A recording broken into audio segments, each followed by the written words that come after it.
un podcast de Cooperativa.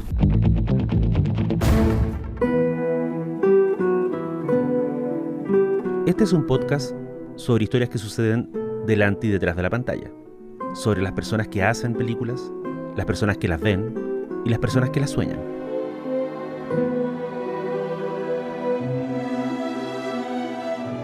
Soy Daniel Villalobos y esto es El Contador de Películas.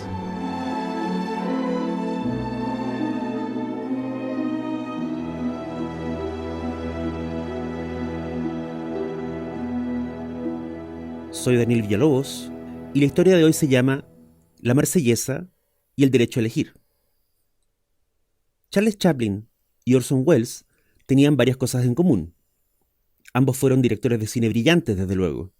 Ambos escribían, producían y actuaban en sus películas.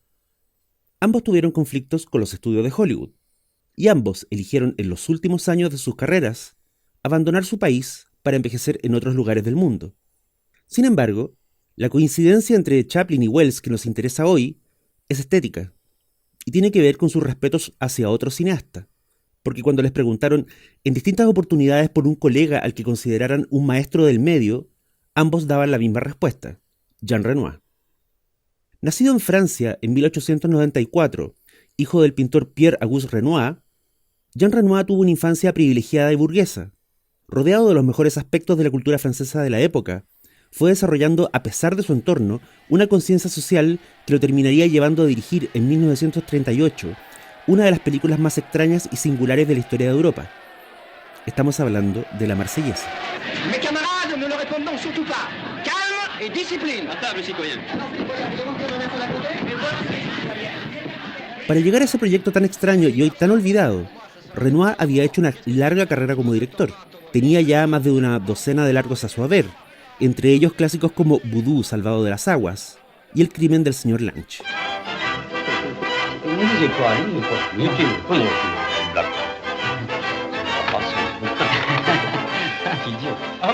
Pero sobre todo, ya tenía en su filmografía una película de 1937, considerada hasta hoy no solo una joya de la cinematografía francesa, sino además una de las grandes películas antibélicas jamás hechas. Su nombre era La Gran Ilusión. La Grande Illusion, un aspect encore peu connu de la guerre. C'est, d'après des récits authentiques, la vie des prisonniers de guerre en Allemagne. Ese Jean Renoir, de 44 años de edad, con simpatías de izquierda y con un prestigio en alza, fue el que acometió la idea de dirigir La Marsellesa. Su lazo con el proyecto venía de un tiempo atrás, cuando en 1936 fuera contactado por representantes de lo que entonces se llamaba en Francia el Frente Popular. El Frente Popular era una coalición de partidos de izquierda y movimientos sociales que se había formado ante el avance del fascismo en Europa. Liderado por el socialista Léon Blum, el Frente Popular había ganado las elecciones de 1936 y había llegado al poder con una agenda revolucionaria para esos años. Incluía decretar el horario laboral de 40 horas semanales, la negociación de vacaciones pagadas como un derecho de los trabajadores y la participación de mujeres en el gabinete ministerial. Renoir no comulgaba con todas las ideas del Frente Popular, pero sí empatizaba con el deseo del gobierno de Blum de movilizar el espíritu de Francia a través de las artes, no solo en contra del fascismo, sino en contra de los vicios de la misma clase a la que pertenecía el director. Así que cuando el gobierno le contacta para que dirija una película sobre el espíritu revolucionario francés, Renoir acepta de inmediato. Estaba en la cima de sus poderes como cineasta y en una racha de productividad impresionante. Solo en el año 1936 había estrenado 3 películas. Pero La Marsellesa tendría 2 dificultades por sortear. Una de ellas era el deseo de Renoir de filmar un drama histórico sobre la Revolución Francesa, algo que le exigiría meses de documentación y entrevistas con historiadores. Años después, ya en su vejez, Renoir diría que ninguna de sus películas le demandó tanto trabajo previo y tantas lecturas como La Marsellesa. Sin ánimo de exagerar, dijo, estimo que 2/3 de los diálogos de la película son fidedignos, sacados de documentos oficiales, cartas y testimonios de la época. La segunda dificultad tenía que ver con el financiamiento. Y es aquí donde la película sentó las bases de un sistema que hoy conocemos bien gracias a los milagros de la Internet. La idea de Renoir y del colectivo obrero que estaba detrás de la producción, llamado Cine Liberté, era evitar el financiamiento privado y abrir la creación de La Marsellesa a la buena voluntad del público general. De esta manera, se esperaba que cada persona que quisiera ver la película, pagara por adelantado una fracción del precio de su entrada. Con esta recaudación se produciría el filme. O sea, una versión francesa, popular y siglo XX, de lo que hoy conocemos como Kickstarter. Las esperanzas cifradas en el aporte de esta colecta eran muchas. Sin embargo, la misma crisis económica que había allanado el triunfo del Frente Popular se había agudizado. El dinero recaudado fue mucho menos de lo que se necesitaba. Renoir debió renunciar a su idea original, de contratar estrellas para los roles principales, y la mayor parte de la producción terminó siendo financiada por distintos sindicatos. Con toda esta accidentada historia detrás, y considerando las tensiones que estaban por llevar a Europa a la Segunda Guerra Mundial, no es de extrañar que muchas escenas de la Marsellesa tengan una energía e intensidad que no volvieron a aparecer en las películas de Renoir. Habiendo descartado el uso de actores famosos, el director apostó por un relato coral, de gente común y corriente, de grupos en pugna. La Marsellesa abre su historia con 2 escenas complementarias. La primera es la visita de un duque a los aposentos del rey Luis XVI para informarle de la toma de la Bastilla. ¿Es una rebelión?, pregunta el rey. No, le dice el duque muy serio, es una revolución. La siguiente escena deja en claro los orígenes del descontento. Un pobre campesino es detenido por los guardias de un noble, quien le acusa de matar una paloma que le pertenece a su feudo. El campesino explica, debe matar a las palomas para evitar que se coman las semillas del sembrado, que es su único sustento. Nada de eso le importa al noble. En un tribunal de pueblo que es una parodia de justicia, el mismo acusador ejerce de juez. Cuando se le indica que el castigo pendiente es demasiado duro por la muerte de una paloma, su lógica aristocrática es impecable y cruel. Si no se castiga a los campesinos por matar nuestras palomas, dice, un día vendrán a quemar nuestros castillos. Renoir no juega el juego de películas más recientes respecto al tema, como María Antonieta de Sofía Coppola. No le interesa retratar a los nobles como un grupo de ingenuos desconectados del mundo real y de la miseria que le infligen al pueblo. Los nobles de la Marsellesa tienen muy claro que el precio de sus privilegios lo pagan los más pobres, los más desprotegidos y también los más ignorantes. Por eso, ante esa parodia de tribunal, lo único que puede hacer el acusado es huir en un descuido de los guardias. Terminará uniéndose a un grupo de patipelados y desposeídos que no tienen nada excepto el ideal de la naciente revolución. Y mientras marchan desde Marsella hacia París, con ellos avanza la melodía que va a convertirse en el himno de todos, la Marsellesa.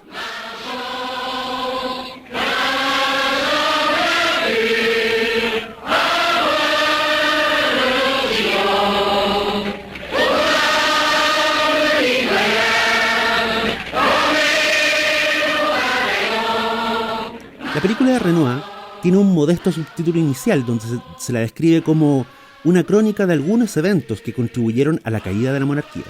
Pero no hay nada modesto en la ambición de la Marsellesa. A pesar de no contar con el dinero que esperaba, el director arma en el viaje de esos campesinos a París un vistazo general a los orígenes de la revolución, a la manera en que se organizaba el pueblo y a la forma en que sus líderes, improvisados o no, arengaban e instruían al grupo sobre la necesidad de cambiar el orden establecido. Hacia el final de la película, cuando el ejército popular ha tomado los palacios, en uno de los mismos pasillos donde alguna vez se pasearon los nobles, un grupo de aristócratas está a punto de ser fusilado. Uno de ellos rechaza la venda sobre los ojos. Como usted quiera, ciudadano, le dice el soldado a cargo. No soy un ciudadano, grita el noble. Soy Jean-Paul Duffenberg. Incluso un segundo antes de su muerte, el aristócrata exige marcar la diferencia entre su figura y el pueblo llano, el mismo que le borra de la historia con un pelotón de fusilamiento. En otro lugar del palacio, un grupo de revolucionarios apila sobre un mueble la platería y el oro que han encontrado en los aposentos. En un rincón se ven las piernas de un hombre ahorcado, vistiendo las calzas de la nobleza. Sobre su pecho hay un cartel con una sola palabra: saqueador. La Marsellesa se estrenó en París en abril de 1938, cuando el gobierno que había encargado su realización estaba en crisis total. Se venía la Segunda Guerra Mundial y los peores temores de gente como Jean Renoir estaban por suceder. 2 años después, los nazis ocuparon Francia y se instalaron en París. La ciudad fue liderada por las fuerzas aliadas en agosto de 1944. En octubre de ese mismo año, la película de Renoir fue reestrenada en los cines de la ciudad. Renoir siguió activo hasta fines de los años 60, cuando ya era considerado una leyenda viviente. Entre los años de la guerra y su muerte, legó al mundo obras maestras como El Río, El Sureño y French Cancan. Su trabajo inspiró a gente como François Truffaut y Peter Bogdanovich a convertirse en cineastas. El director nunca negó el carácter combativo y crudo de la Marsellesa. No se trataba de hacer una fina reflexión sobre el alma humana, sino de llamar la atención de todo un país sobre las injusticias y los peligros que le aguardaban. Fue un grito de alerta, y como todo grito, tuvo algo de estridencia y brocha gruesa. Y hoy, a 82 años de su estreno, La Marsellesa sigue siendo no solo un ejemplo de gran cine, sino además una muestra de espíritu cívico y de lo que sucede cuando grandes artistas asumen grandes desafíos. Y también es uno de los mejores retratos que el cine ha dado de lo que sucede cuando la voluntad popular reclama su derecho a elegir, a ser escuchada y a formar parte de la historia.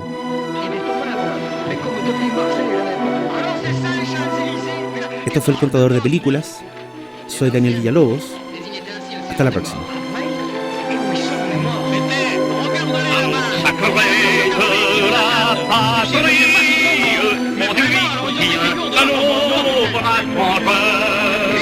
De liberté